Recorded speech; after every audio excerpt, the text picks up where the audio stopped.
말씀을 전해주시겠습니다. 여러분, 덴마크의 작가 안데르센의 미운 오리 새끼를 보면 몇 개의 오리알 중에서 알을 깨고 나오는 시간이 유난히 오래 걸린 알이 있습니다. 그게 이제 미운 오리 새끼인데요.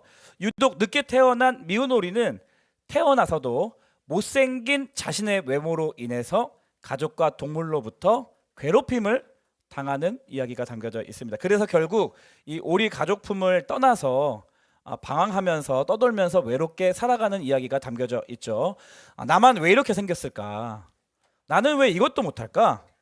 나는 왜 저 사람들과 저들과 왜 이렇게 다를까? 라는 그러한 고민을 하면서 말이죠. 그러다가 백조를 만납니다. 백조를 만나요. 백조를 만나서 그들과 같이 있다 보니 호수에 비친 자신의 모습이 오리와 같지 않고 백조와 같다는 것을 알게 되었어요.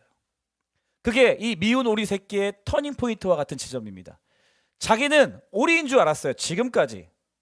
그랬는데 호수에 비친 백조의 자신의 모습을 보고 내가 백조구나 라는 사실을 알게 된 장면이 나오죠. 그래서 내가 백조인가 보다 라는 것을 알기 시작하면서부터 이 미운 오리 새끼의 삶은 너무나 달라졌습니다. 날개에 막 힘도 들어가고요. 그래서 결국은 그 오리들은 저 개울가에서 발장구를 칠 때 이 백조는요, 그 오리들 저 높은 곳에서 하늘 높이 훨훨 날아가면서 사는 이야기, 그것이 바로 이 안데르센이 지은 이 미운 오리 새끼의 핵심적인 내용이라고 할 수가 있습니다. 이 이야기는 너무나 중요한 이야기를 담고 있어요. 자신의 정체성에 대한 의미를 담고 있습니다. 자신이 누구인지 아는 것이 이만큼 중요하다라는 사실을 우리는 깨달을 수가 있어요. 자신이 백조라는 것을 아니까 인생이 백조답게 사라지는 것을 우리는 이 짧은 명작에서도 확인할 수 있다는 거예요. 자신이 누구인지 아는 것이 너무나 중요합니다. 근데 이 명작을 지은 이 안데르센이라는 덴마크 작가는 사실은 이 자신의 이야기를 담고 있다고 해도 과언이 아니에요. 왜냐하면 이 안데르센의 인물을 조사해 보니까 이 안데르센은요, 어려서부터 자신의 초라한 외모, 소심한 성품, 그리고 뭐 잘하는 것도 딱히 없어서 주변 친구들로부터 많은 소외를 당하며 살아갔다고 합니다. 그래서 삶의 의미도 찾지 못했는데 14살 때 이제 배우가 되겠다고 친구들한테 막 그러니까 주변 사람들이 정신 나간 아이, 미친 아이라고 취급하면서 손가락질을 당했던 아이예요. 처음에 그래서 이 작품 활동을 막 하는 것도 사람들한테 인정을 받고 있지 못하다가 알고 보니까 참 반가운 그 소식이 이 안데르센이라는 친구가 교회에 나가기 시작했어요. 크리스찬이 됐습니다. 그리고 나서 하나님의 자녀라는 신분을 가지고 인생을 살아가는 중에 결과적으로 자신의 고향에서 시민권도 부여받고 또 유명한 작가가 되어서 백조와 같이 훨훨 날아오르는 그러한 삶을 살았다라는 그런 안데르센의 이야기가 이 미운 오리 새끼에 담겨져 있는 것 같아서 얼마나 반가웠는지 모르겠습니다. 요한복음 1장에 예수님께서 이렇게 말씀하셨어요. 12절 13절 영접하는 자 곧 그 이름을 믿는 자들에게는 하나님의 자녀가 되는 권세를 주셨으니 라고 나와 있죠. 또 세 번역으로 보면 이렇게 나와 있습니다. 그러나 그를 맞아들인 사람들 곧 그 이름을 믿는 사람들에게는 하나님의 자녀가 되는 특권을 주셨다. 예수님이 이 땅에 오셨어요. 하나님께서 예언하셨습니다. 구약 성경에 이미 많은 선지자를 통해서 예언을 하셨어요. 그리고 그 예언대로 예수님께서 이 땅에 오셨단 말이에요. 그런데 예수님을 받아들이지 않고 예수님을 믿지 않고 예수님을 환영하지 않고 예수님을 배척하는 사람들이 많이 있었단 말이에요. 그러나 그를 맞아들인 사람들, 예수님을 영접한 사람들, 예수님을 메시아로 믿고 그 말씀 앞에 그 권위에 순종하는 사람들이 있었단 말이에요. 근데 예수님께서 말씀하시는 거예요. 그러나 그를 맞아들인 사람들 곧 그 이름을 믿는 사람들에게는 하나님의 자녀가 되는 특권을 주셨다라는 것입니다. 사랑하는 여러분, 예수 그리스도를 믿으면 하나님의 자녀가 되는 줄 믿습니다. 예수 그리스도를 영접하다, 예수님을 환영한다는 뜻이에요. 웰컴한다는 뜻이에요. 받아들인다는 뜻이에요. 내 마음에 그분을 꽉 껴안는다는 뜻이에요. 그 예수 그리스도를 내 마음의 구주로 모시면 우리는 그 전에는 어둠이었어도, 그 전에는 하나님의 자녀가 아니었어도, 그 전에는 엉망진창 살았어도 하나님의 자녀가 된다는 거예요. 그래서 나는 하나님의 자녀다. 나는 왕 중의 왕이시고 온 만물을 창조하시고 다스리시는 그 하나님을 아버지라고 부를 수 있는 그분의 자녀다 라는 것을 인식하고 아는 것이 너무나 중요하다는 얘기를 하고 싶은 거예요. 사랑하는 여러분, 여러분들한테 예수님을 믿는 믿음이 있습니까? 없습니까? 있습니까? 네. 있으면 아멘 하십시오. 있습니까? 네. 예수님을 구주로 마음속에 모셨습니까? 네. 그러면 여러분들 하나님의 자녀예요. 하나님의 자녀예요. 하나님을 아버지라 부를 수 있는 자격이 있는 자들입니다. 네. 예수 그리스도를 믿음으로 우리의 신분이 변화되었다는 것을 오늘 성경 본문 말씀은 간단하게 말씀하고 있어요. 너희가 전에는 어둠이었더니, 그 전은 무슨 뜻입니까? 예수님을 믿기 전에, 예수님을 영접하기 전에, 예수님을 구주로 모시기 전에, 그 전에는 어둠이었단 말이에요. 그러나 이제는 무슨 반전이 있습니까? 내가 예수님을 영접한 거죠. 내가 예수님을 믿는 거죠. 내가 예수님을 받아들인 거죠. 예수님을 마음속에 구주로 모신 거죠. 그렇다면 이제는 빛이라. 할렐루야. 이제는 빛이라. 우리의 신분이 변화된 것을, 우리의 정체성이 변화된 것을 이야기하고 있어요. 더 이상 어두움이 아니라 빛이라는 것입니다. 더 이상 마귀의 자녀가 아니라 이제는 하나님의 자녀라는 거예요. 더 이상 종의 자녀가 아니라 이제는 왕의 자녀가 되었다라는 신분의 변화를 이야기하고 있어요. 그래서 우리는 지난 3주 동안 왕신기, 왕의 자녀라면 알아야 할 신앙의 기본기라는 주제로 3주 동안 살펴봤어요. 오늘은 그 시간들을 총 정리하면서 우리의 고백과 서약으로 이어가는 그러한 예배가 될 것입니다. 왕의 자녀가 되었다면 오늘 세 가지 짧게 정리합니다. 첫 번째, 어디에서나 예배할 수 있다라는 것이에요. 왕의 자녀라면 어디에서나 예배해야 된다는 거예요. 예배는 자녀에게 주어진 가장 특권이라고 할 수 있어요. 유일한 길이요 진리요 생명 되신 예수 그리스도로 말미암아 하나님 아버지께 나아갈 수 있는 자격이 있다는 것은 모든 사람에게 주어지는 특권이 아닙니다. 예수 그리스도를 믿는 자들에게만 주어지는 특권이에요. 그래서 우리는 하나님을 최고의 하나님으로 대해야죠. 그리고 내가 할 수 있는 최선의 예배를 통해서 하나님께 나아가고 하나님의 이름을 높여 드려야 하는 것입니다. 이미 우리에게 놀라운 일을 행하신 그 하나님을 기억하고 그 이름에 합당한 영광을 올려드리는 것, 어쩌면 우리의 인생을 살아가면서 가장 우선순위 되는 목적이요 우리의 사명이라고 할 수가 있습니다. 그것이 바로 예배예요. 그런데 요한복음 4장에 보면 예수님께서 굳이 사마리아 길을 통해서 지나가시는데 거기서 우물가의 한 여인을 만나시잖아요. 그 우물가의 한 여인은 간단히 이야기해서 사람들의 시선을 피할 만한 트라우마 혹은 연약함, 약점을 가지고 있는 여인이었습니다. 그런데 그 여인에게는 예배를 향한 갈망이 있었단 말이에요. 예배를 잘 드리고 싶고자 하는 그런 마음이 있었단 말이에요. 그래서 처음에 예수님을 유대인처럼 보다가 경계하다가 예수님과 대화하다가 이분이 약간 선지자급은 되는구나 라는 것을 확인하니까 질문이 뭐라고? 그렇다면 궁금한 게 있습니다. 내가 예배를 잘 드리고 싶은데 그러면 그리심산에서 예배를 드려야 합니까? 아니면 예루살렘에서 예배를 드려야 합니까? 우리 동네 사람들, 사마리아인들은 그리심산에서 예배를 드려야 그것이 참된 예배다라고 이야기하고, 당신과 같은 유대인들은 아니다, 그리심산에서 예배 드리면 안 된다, 예루살렘에서 예배를 드려야지 하나님 기뻐 받으시는 예배다라고 이렇게 이야기하는데, 도대체 어디서 예배를 드려야지 하나님 기뻐 받으실 만한 예배를 드릴 수 있습니까? 예배의 목마름을 가지고 선지자급 되는 예수 그리스도께 그렇게 질문을 했습니다. 그런데 예수님께서 그 질문에 그리심산에서도 아니고 예루살렘에서도 중요한 게 아니고, 그러니까 장소를 묻는 그 질문에 장소에 답변을 하신 게 아니라 지금이 바로 예배할 때다라고 이야기하시면서 예배의 방법을 알려주세요. 영과 진리로 예배해야 된다. 하나님께 나아간 자는 반드시 영과 진리로 예배해야 된다라고 말씀해 주시고, 또 예배의 유일한 대상 대신 자신을 이야기하세요. 요한복음 4장 26절 예수께서 이르시되 네가 말하는 내가 그라라고 말씀하세요. 예배의 유일한 대상 예수 그리스도 하나님을 이야기하시고 알려주시고, 예배의 방법 영과 진리로 예배해야 된다. 장소가 중요한 게 아니라 이렇게 예배하라라고 가르쳐 주셨어요. 그러니까 왕의 자녀가 된 우리는 장소가 중요한 게 아니라, 물론 장소의 영향을 받죠. 그렇기 때문에 더 열심히 장소에 나와서 이렇게 공동체 예배 드릴 때는 약속의 장소니까 약속한 공동체 시간에 장소에 나와서 예배를 드리는 게 중요하죠. 장소의 영향을 받으니까. 그런데 성경에서 말하고 있는 예수 그리스도가 말하고 계시는 예배의 본질은 우리는 어디에서나 영과 진리로 하나님을 예배하는 사람들이라는 거예요. 할렐루야.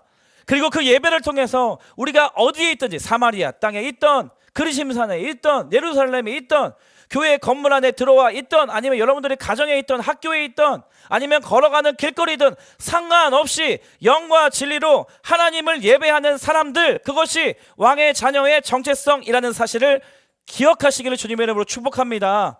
그래서 우리가 가는 모든 땅들이 하나님의 임재가 가득하고 하나님의 영광이 가득하고 우리의 예배로 말미암아 우리의 예배된 삶으로 말미암아 하나님의 나라가 이 땅 가운데 임하는 것, 그것이 왕의 자녀로서 살아가는 우리가 꿈꿔야 할 삶이라는 것을 기억하십시오.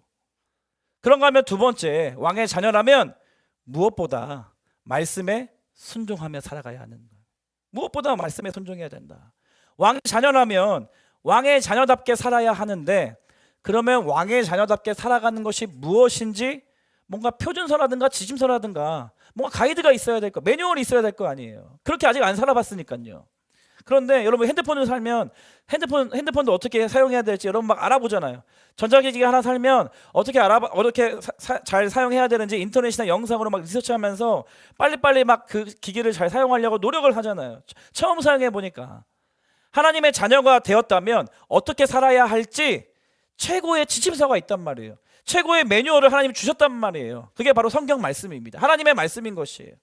그래서 세상 따라가지 않고 세상 가치관에 휩쓸리지 않고 아니면 많은 사람들이 그렇게 살아가는 삶의 방식을 따라가지 않고 우리는 왕의 자녀답게 하나님 말씀 앞에 순종하는 자녀들임을 기억하시기를 바랍니다. 하나님의 말씀을 따라가지 않으면 나도 모르는 사이에 저기요 하면서 하나님 말씀이 아닌 다른 것을 쫓아가기 쉽기 때문에 그래요. 그래서 빨리 우리는 하나님의 자녀로서 하나님 말씀에 순종하며 살아가야 하는 것이 우리 삶에서 너무나 중요한 요소라는 거예요. 간단하게 지지난주에 우리 하나님 말씀에 대해 살펴봤어요. 여러분, 성경은 하나님께서 계시해 주신 자기소개와 같다고 했어요. 그리고 하나님의 백성들 어떻게 살아가야 할지 삶의 지침서와 같다고 했습니다. 1500년부터 약 1600년 기간 동안에 하나님께서 선택하신 40여 명의 저자들을 그들의 특성과 기질을 사용하셔서 세 가지 언어로 하나님의 말씀, 하나님의 뜻을 기록하게 하셨단 말이에요. 그런데 정말로 놀라운 통일성이 있다고 했어요. 구약, 옛 약속, 예수님께서 다시 이 땅에 오실 메시아를, 구약 전체를 하나의 메시지를 향하고 있습니다. 그리고 신약, 그 예언대로 이 땅에 오신 예수 그리스도를 가리키고 있어요. 그리고 다시 오실 예수님을 이야기하고 있습니다. 그게 성령에서 1500년, 1600년 기간 동안에 약 40여 명의 저자를 통해서 하나님께서 말씀하신 핵심적인 내용의 관통되는 내용이에요. 예수 그리스도. 사랑하는 여러분, 왕의 자녀라면 예수님께서 요한복음 14장에서도 나를 사랑하면 내 말을 지키리니 이렇게 말씀하셨잖아요. 하나님의 자녀라면 하나님의 말씀을 지켜야 돼요. 근데 하나님의 말씀이 뭔지도 모르고 하나님의 뜻이 뭔지도 모르고 나를 향한 하나님의 계획이 무엇인지도 모르고 이 땅에서 내가 어떻게 살아가는지도 모르는데 어떻게 살 수 있겠냐고요. 왕의 자녀라면 무엇보다 하나님 말씀 앞에 순종하는 것을 훈련하고 배워야 한다는 거예요.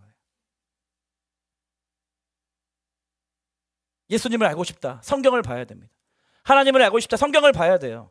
내가 진로 어디로 선택할지 모르겠다, 성경을 봐야 됩니다. 내가 이 땅을 살아가면서 어떠한 마음으로 어떠한 삶의 양식을 가지고 어떠한 비전을 향해서 나아가야 하는가, 성경을 봐야 돼요.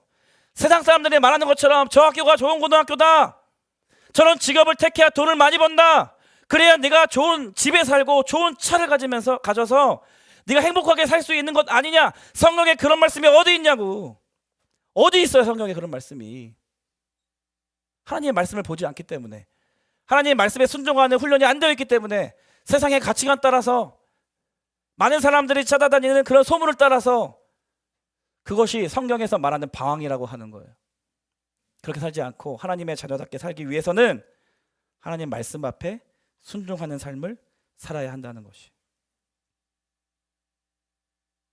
분당 우리 교회 다닌다, 한 구절 묵상해야 됩니다. 분당 우리 교회 중등부다, 한 구절 묵상해야 됩니다. 분당 우리 교회 자녀를 둔 부모님이다, 가정에서 한 구절 묵상해야 됩니다. 그래서 제가 사진 한번 띄워달라고 했거든요. 다시 한번 광고 드릴게요. 한구절 묵상, 한구절 묵상. 요 스티커 채워가자고. 3월 한 달 동안 같이 좀 해보자고. 제발 뭐라 좀 해보자고. 알았지? 다음 주에 검사하겠다고. 어떻게 해야 되지? 안 하면 막 이렇게 뽀뽀해준다고 해야 되나? 그럼 할라나? 포기하지 말고 하자고. 그리고 3월 오늘 1일이고 2일 내일이 공휴일인 게 너무 기가 막힌 하나님의 타이밍이라고 저는 생각해요. 학교에 안 가잖아. 그러면 집에 있잖아. 그러면 부모님도 집에 있잖아. 그럼 같이 집에 있잖아. 부모님도 한구절 묵상 받으셨고 아이들도 한구절 묵상 받았잖아. 그러면 가정에서 뭘 해야 될까요? 한구절 묵상을 같이 해야죠. 한구절 묵상 같이 해서 부모님들 우리 아이들 다음 주에 스티커 받을 수 있도록 도와주시기 바랍니다. 예. 다른 얘기 하지 마시고 좋은 영화 많고 뭐 갈 때 많고 놀러 갈 때 많지만 좋은 음식 가는 거 좋지만 아이들과 같이 가정에서 한구절 묵상하는 거 씨름하시고 포기하지 마시고 부모님께서 자녀에게 가장 물려줄 수 있는 좋은 유산 묵상하는 아빠. 하나님의 말씀은 그렇구나. 어머 예수님 나오시네. 하나님과 예수님을 대하는 태도를 믿음을 전수해 줄 수 있는 좋은 기회라고 생각합니다. 예. 한구절 묵상 다 같이 하시기 바랍니다. 다음 주에 꼭 가져오세요. 알겠죠? 예. 선생님들도 하셔야 됩니다. 선생님도 누가 검사하지? 선생님들도 하시기 바랍니다. 예. 그리고 또 한구절 묵상뿐만 아니라 지금 오늘 동아리 7개 제가 말씀드린 거 보니까 7개 중에 약 4가지 정도가 이 말씀을 대할 수 있는 동아리예요. 미라클 모닝, 웨이크업, 예. 영어 성경 동아리, 예. 또 영어 성경 고밀도 생활, 그거 다 이제 와서 여러분 말씀을 같이 묵상할 수 있는 동아리로 만들어 드린 거예요. 와서 혼자 하기 힘들잖아요.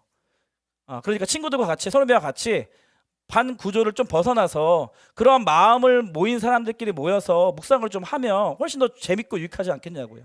그 또 하나 독서 동아리, 제가 아까 설명했지만 독서 동아리 여러분 텍스트를 너무 못 다루다 보니까 나는 하나님 말씀 잘 알아요 하는 사람들 다 독서 동아리 들어오세요. 나는 가정에서도 묵상 잘합니다 하는 동아리 다 독서 동아리 들어오세요. 여러분 진짜 대한민국 청소년들이 문해력 OECD 국가 중에 최하위 글은 소리내서 읽는데 그것을 해석할 수 없는 아이들이 수두룩해요. 분당 우리교 중등고도 마찬가지예요. 사교육은 그렇게 열심히 영어 단어 잘 외워, 수학 문제 잘 풀어, 심화학습까지 선행학습 몇 년치 해. 근데 성경을 읽는데 하나님의 말씀이 무엇인지 야 이게 그거라는 게 예수 그리스도야 아니면 이 사개오를 말하는 거야 막 이러면서 해석이 안 돼요. 그래서 저는 참 안타까운 게 개역개정 성경 좀 더 쉽게 바꿔야겠다 그런 생각을 가지고 있긴 해요. 그러니까 더 쉬운 성경을 빨리 바꿔서 아이들이 읽힐 수 있도록 해야겠다라는 마음은 가지고 있어요. 교회랑 상의를 해야 되는데 그 너무나 안타까운 거예요. 독서 동아리 이미 늦었지만 아니 늦지 않았어요. 예, 와서 텍스트를 내 성경을 너무 읽기 어려워. 그러면 되게 텍스트를 읽는 것이 되게 재밌네. 이렇게 빨리 읽어도 내 머릿속에 뭔가 구조화되고 체계화되고 그것을 다른 사람들한테 정리해서 이야기하고 의사소통하고 하는 그러한 즐거움과 희열과 그런 감각들을 훈련하면서 느끼는 것입니다. 그것을 잘 훈련을 하면 여러분 자연스럽게 성경 텍스트 하나님 우리에게 계시를 텍스트로 주셨단 말이에요. 텍스트를 다룰 수 있는 능력이 월등하게 높아져요. 그리스도인들은 텍스트를 잘 다루게 해야 돼. 모든 사람들이 내가 글을 읽는 생각 좋던 싫던 상관없이 왕의 자녀라면 기본적으로 텍스트를 잘 다룰 수 있어야 한단 말이에요. 독서 동아리 들어오라는 거예요. 그래서 일부러 훈련 시간과 겹치지 않게 다 오후 시간으로 다 일부러 시간을 다 조정을 했어요. 디자인한 거 일부러 디자인한 거 다 계획 가운데 있어요. 아니 세상에 훈련 토요일 오전에 훈련 4개 하고 그 동아리 토요일 주일 오후 수요일 저녁 7개 하고 총 11개 정도를 여러분 펼치고 있는 전국의 중등부가 어디에 있냐고. 있으면 가져와 봐요. 나도 배우기에. 그렇게 여러분들 이렇게 참여하라고 기회를 마련해주고 이런 기회를 마련해주는 게 정말 쉬운 게 아니에요. 얼마나 수많은 노력이 들어가는지 몰라요. 할 거야. 참여할 거야 안 할 거야? 할 거야 안 할 거야? 아니 훈련 안 한 친구들 동아리라도 들어올 거야 안 들어올 거야? 네, 답변을 하나님께 하시기 바랍니다. 제가 한번 양보하겠습니다.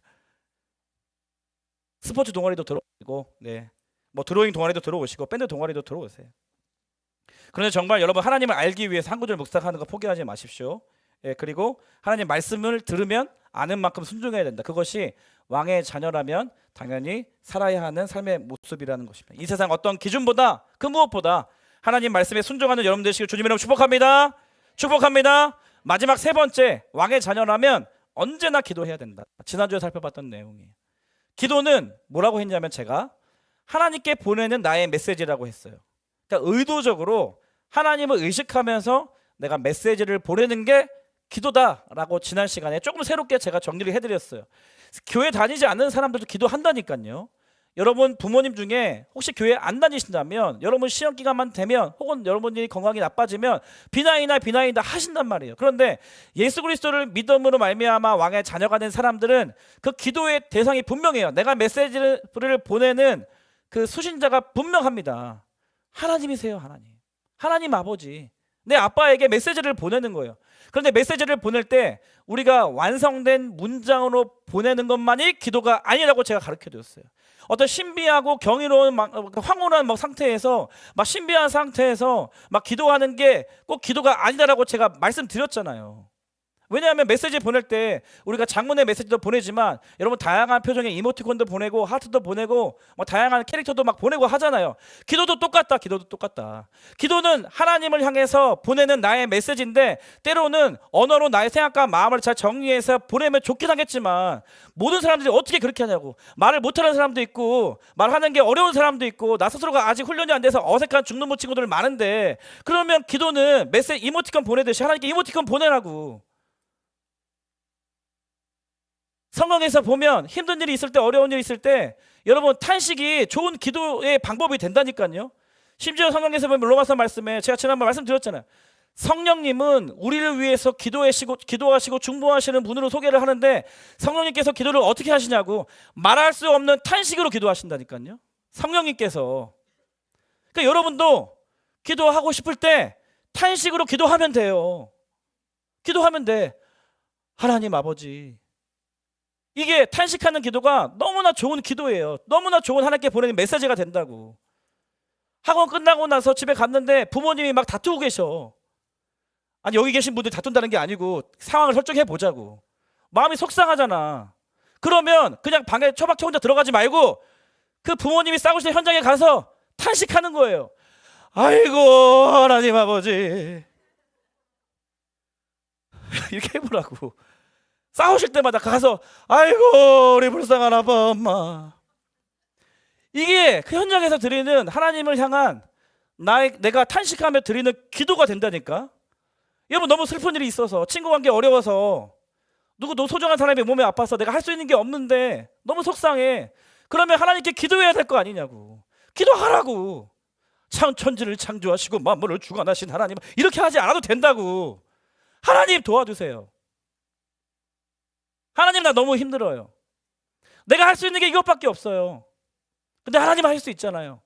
라는 마음으로 그냥 하나님 앞에서 그냥 눈물을 흘리는 것이 너무나 좋은 기도의 방법이 된다니까요.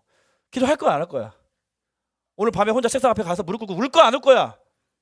그렇게 하라고. 그래서 왕의 자녀라면 언제나 어디서나 우리의 기도를, 자녀의 기도를 들으시는 하나님께 기도할 수 있다라는 거예요. 그리고 기도하며 살아가야 한다는 거예요. 오늘 말씀 본문을 기도 동아리가 없어요. 기도 동아리 혹시 개설할 선생님들이나 부모님 계시면 저한테 안내해 주시면 감사하겠습니다. 기도 동아리 얼마나 좋아요? 밥을 안 먹고 기도만 하는 동아리예요. 그래서 첫 번째 목적 하나님과 친밀감, 두 번째 다이어트. 그래서 한 달 있다가 기도 얼마나 많이 했는지 어떻게 평가하느냐 체중계 가져와서 한 달 전후를 비교해서 하면 누구 많이 들어올 것 같은데 그렇게 해도 기도 동아리 만들어서 기도도 하고 그러면 좋겠어요. 말씀을 맺도록 하겠습니다. 사랑하는 여러분, 우리는 왕의 자녀입니다. 하나님의 자녀예요. 왕의 자녀답게 살아가야 합니다. 어떻게 살아가야 되냐? 세 가지의 왕의 자녀 서약식. 첫 번째, 우리는 어디에서나 예배하는 예배자로 살아가는 거예요. 장소가 중요하지 않아요. 언제 어디서나 우리는 예배할 수 있습니다. 그리고 여러분들이 예배하는 곳이 하나님이 거하시는 처소가 될 거예요. 그런 방식을 통해서 하나님은 이 땅 가운데 하나님의 나라를 이루어 가실 것입니다. 두 번째, 왕의 자녀라면 무엇보다 하나님 말씀을 따르는 사람들이에요. 하나님의 말씀을 표준으로 삼는 사람들이에요.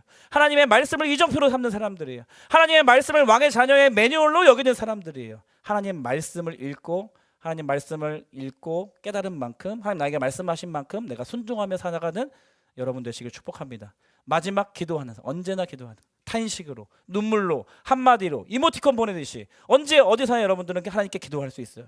하나님을 향해서 여러분들의 메시지를 보낸다면 그것은 하나님께서 기도로 여겨주세요. 그리고 합당한 때에 합당한 방법으로 응답하실 줄 믿습니다. 여러분 잘 기억하세요. 한 가지만 더, 하나님은 기도라는 방식을 통해서 여러분과 동역하기 원하세요. 하나님은 혼자서도 하나님의 뜻대로 이끌어 가실 수 있는 분이세요. 그러나 하나님의 자녀들에게 기도라는 것을 주세요. 그리고 기도를 통해서 하나님과 동역함으로 이 땅에 하나님의 나라를 이루어 가시는 것을 기뻐하는 분이세요. 하나님의 자녀들에게 하나님의 마음을 주십니다. 하나님의 말씀을 주십니다. 하나님의 눈물을 주십니다. 그럼 하나님의 자녀들은 그 말씀을 받고 그 마음을 따라서 기도하게 하시는 거예요. 그러면 그 기도를 들으시는 하나님께서 합당한 때에 합당한 방법으로 응답하시는 방식으로 이 땅 가운데 하나님의 자녀와 손잡고 하나님의 나라를 이루어 가시는 것을 소망하신단 말이에요. 기도할 거야, 안 할 거야? 계속 반복하게 되는데요. 마치도록 하겠습니다. 그래서 이 세 가지, 왕의 자녀답게 이 세 가지를 탑재하고 왕의 자녀로 살아가는 여러분들 되시기를 주님의 이름으로 축복합니다. 제가 잠깐 기도하도록 하겠습니다. 참 좋으신 하나님 아버지, 자격 없는 저희들을 창세전에 택해 주시고 예수님 믿음을 선물로 주셔서 하나님의 자녀 삼아 주신 것이 얼마나 감사한 일인지 모르겠습니다. 왕 중에 왕이신 그 하나님을 믿음으로 말미암아 그 왕의 자녀로 우리들을 불러주셨사오니 왕의 자녀답게 살아갈 수 있는 힘을 허락하여 주시옵소서. 그 마음과 결단을 담아 오늘 왕의 자녀 서약식을 진행합니다. 하나님과 교회 앞에 서약하는 우리의 서약이 우리의 삶으로 이어져 왕의 자녀답게 살아가는 축복 누리는 우리 되게 하여 주시옵소서. 예수 그리스도의 이름으로 기도드립니다. 아멘.